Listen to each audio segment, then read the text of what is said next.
The events of the last several weeks have caused me to do a lot of thinking, a lot of soul searching and looking back on my life.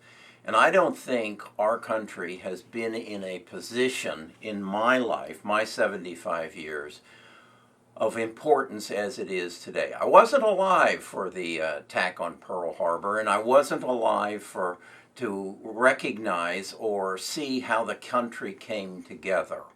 I think we're at a similar point right now, and I think we need to see some leadership come forward in our political system, and I'm speaking of Donald Trump, Nancy Pelosi, and Mitch McConnell.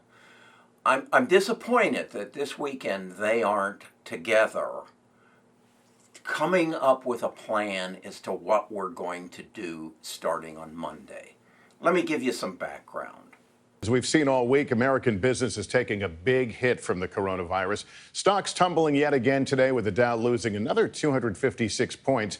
Okay, so we all know that the market was down 256 points this week, and we actually went below the low of the preceding week in intraday trading, and then at the end, some buyers came in, probably pension funds and whatever, and dumped a bunch of money and pushed it back up.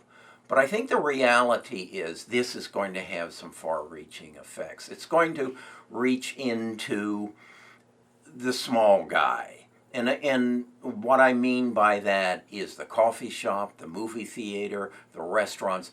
Let's watch this in Seattle. As I suppose Jeff Bezos made the decision that this past week his employees should stay at home and work from home, and let's see the effects of that.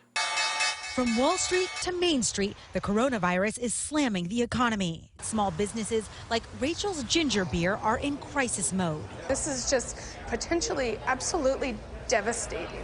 Located in the shadow of Amazon headquarters in Seattle, owner Rachel Marshall says her store has lost thousands of customers overnight because Amazon and other big tech companies have asked their employees to work from home. Our employees are our number one priority, and if they can't work, they can't make money. So am I dipping into my family's savings account to pay our employees? Well, I think it's fair to say that Rachel is probably going to lose her business. And let's examine that a little bit further. As Rachel loses her business, she's going to not be able to pay her rent. As she's not able to pay her rent, her landlord's not going to be able to pay his mortgage. As he's not able to pay his mortgage, his bank's not going to be able to pay the interest on the investment certificate that they put out and bundled with a bunch of other debt, and so there's going to be a default there. That brings us back to 2008, when the credit default swaps, same type of interest, and you'll recall we've talked in the past about the debt clock and how the debt in our nation is at all-time highs. So I think it's fair to say that Rachel will lose her business because of a decision that Jeff Bezos made. Now, the other part of that we need to recognize is that Microsoft, Facebook, Twitter, they've all made the same decision, and they've all told their employees, and Google, to stay at home and work from home. Well, think about that all down the West Coast, that all these tech companies tell their employees, which they can, to stay home and work from home. And the ripple effect that's going to have on Rachel and the Rachels like her, and how it's going to force these people into bankruptcy and then force their landlords into bankruptcy, and how that is the next domino. We talked in the past how the virus is merely the first domino in the overall effect of our economy. There's not a lot of things that can turn an economy totally upside down. One of them is a pandemic, and that's recognized. So is that where it's going to end? Is it going to end with coffee shops and movie theaters and restaurants? No. Let's look a little further. In Texas, a major headline tonight, the cancellation of the world-famous South by Southwest Festival. Just the latest big event to be put off as cities face the difficult choice over what to do about large gatherings of people. We get more from NBC's Tom Costello. Tonight, a devastating blow to Austin's economy as the city declares a disaster and cancels this year's South by Southwest Festival that would have brought 500,000 attendees and hundreds of millions of dollars. Miami today also announced it's canceling the Ultra Music and the Calle Ocho festivals with 1 million visitors. So now you have all these events that, quite honestly, I believe there are people who have based their livelihood on South by Southwest. I believe there's somebody there who has a booth, who put that booth up, and that is the mainstay of their business for the whole year. And because it's so close, they've already laid out money to rent their space. They'll probably get that back, but to make product to sell, to create inventory to sell, and it isn't going to sell. So they aren't going to be able to pay their suppliers, and their suppliers aren't going to be able to pay their suppliers, and another domino falls. So I think there's some far-reaching effects here because everybody's making a decision based upon their best interest and not the interest of the overall country, not the interest of their neighbors. Let's bring it down to neighbors. They're making their decisions based on what's right for them. And I don't know that this is the right time to have that attitude. Now, we also then have the supply chain, and that's the car manufacturers, the pharmaceutical manufacturers. I read something recently that most pharmaceutical drugs get a part of their drug from China. Well, China isn't producing. And so therefore, now we put that in jeopardy. Let's look at just maybe a toy store. A toy store in Los Angeles, the oldest toy store in Los Angeles, and how this virus is going to affect them.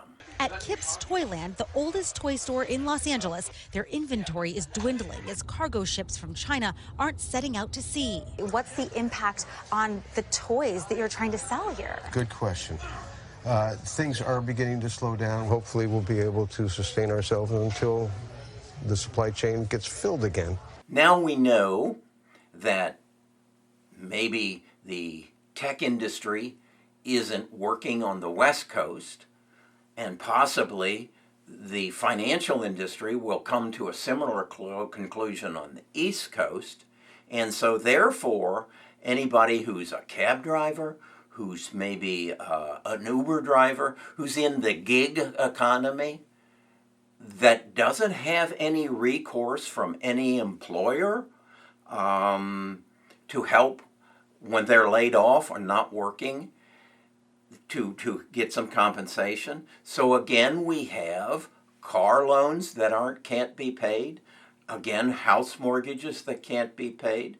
Student loans that can't be paid. Remember the debt clock. Remember, it's the debt clock, and you need to look at it and see how this debt has just been building, and it's far-reaching across the economy. And we were all okay until something affected everything. And the something is the virus. As unease grows about job security, many workers are wondering if they get paid if they're forced to stay home because of coronavirus. U.S. federal law currently does not guarantee sick leave. Less than 60% of blue-collar workers get paid time off. We're talking about rideshare drivers, cashiers, and servers. Some say they're scared of catching the virus because they work face-to-face with customers and they don't have the option of working from home. So another domino falls. Now they're even talking about the Olympics. They're talking about international events and how maybe they need to be canceled. Again, think of the people who make their living and are dependent upon these things and how it's going to overall affect the economy. We've heard from the health leaders. In fact, let's hear from the health leaders. What are they saying? Health leaders say it's a tough call. This is a virus, Tom, that can spread widely in the population. And if it does that, it will cause an awful lot of serious illness. Okay, so we understand how the dominoes are going to fall, all the way from Jeff Bezos' decision to have his employees stay home last week, to Rachel's failure to be able to pay her rent and pay her employees, and then her landlord's unable to pay his mortgage, and then the bank unable to pay interest on the investment certificate that they've put out, the bond, and how those dominoes are going to fall. We also then understand that the supply chain is going to be pulled back. So what needs to happen? I think what needs to happen is we need to have a plan. We need to have a plan to step in and take care of the people who are going to be affected by this. Now, you probably don't know this, but the Fed this last week came in, and as a result of the subprime crisis and the banking crisis, back in 2010, the Fed put in some very strict rules as to control the solvency of a bank so that we don't have another Lehman Brothers and we don't have bank failures like we did back in the subprime crisis. So they put forth 13 criteria that banks have to meet on a monthly, on some cases a daily audit, to stay solvent, to guarantee they stay solvent. Well, just this past week, the Fed came in and kind of loosened those restrictions, brought it down from 13 to 8, because the Fed knows that Rachel's going to lose her coffee shop.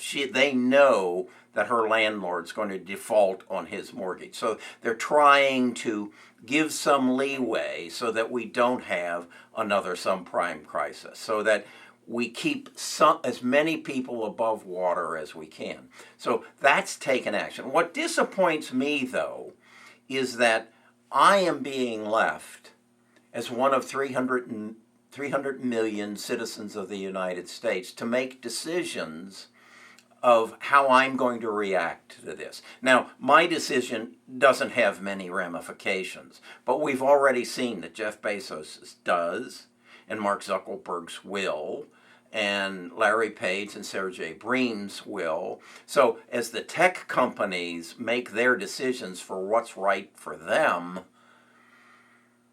it's going to have a ripple effect. Well, they need some guidance. Again, we need Donald Trump, Mitch McConnell, and Nancy Pelosi to sit down and design a plan and put it before Congress and create a path for which we can follow. Every country is in this position right now. Every country is going to decide, how do we survive this?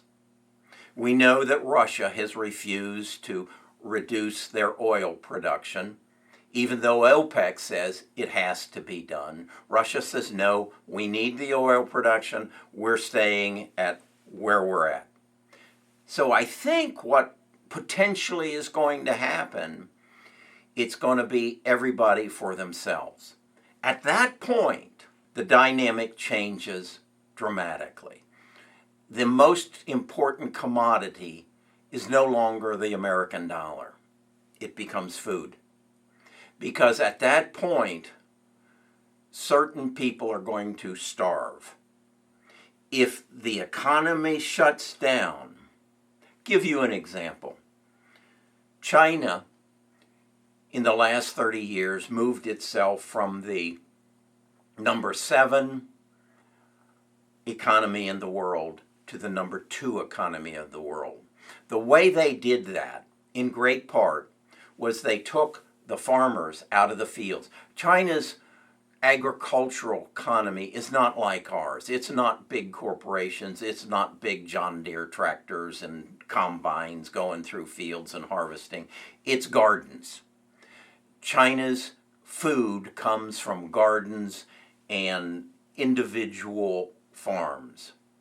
Well, starting 30 years ago, they started pulling the people out of the agricultural economy and bringing them into the urban economies because their quest was to become the manufacturing hub for the world. And they have done that. They have achieved that. So at the same time, they then became totally dependent upon other countries for their food.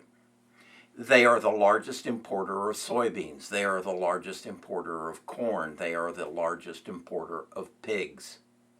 So now, if every country becomes isolated to themselves, China's going to starve. They go 2, 3, 4 months without a vaccine, they're going to starve. If those ships aren't moving, if we make a decision to protect ourselves, we're shutting down the shipping lanes and we're not sending food, soybeans, pigs, whatever, to China, China's going to starve. Saudi Arabia doesn't have cornfields. Now, you've got a little different situation over there because China's isolated. Saudi Arabia isn't. I don't know. But countries are going to go on self-defense. They have to. Are we going to, are the triumphant, the Trump and Pelosi and McConnell going to say all airline traffic to other countries will stop and then create a program to subsidize and to keep the airlines alive? Probably. Are they going to take care of the longshoremen that aren't getting ships coming in? Probably. It's going to become a survival mode. And the country is going to have to make sacrifices to survive. But the reality is, it's for the best of U.S., for the best of us. That's where the survival is going to focus on.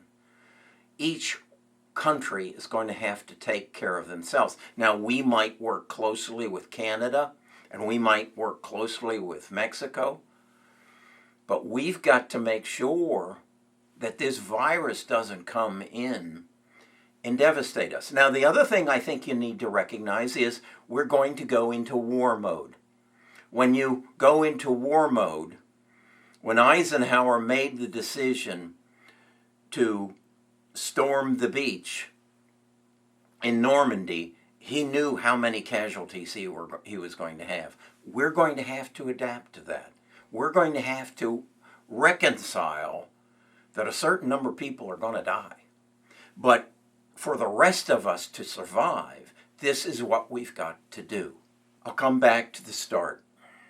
This is the time for leadership. This is the time for the Democratic Party and the Republican Party to put that election on a back burner.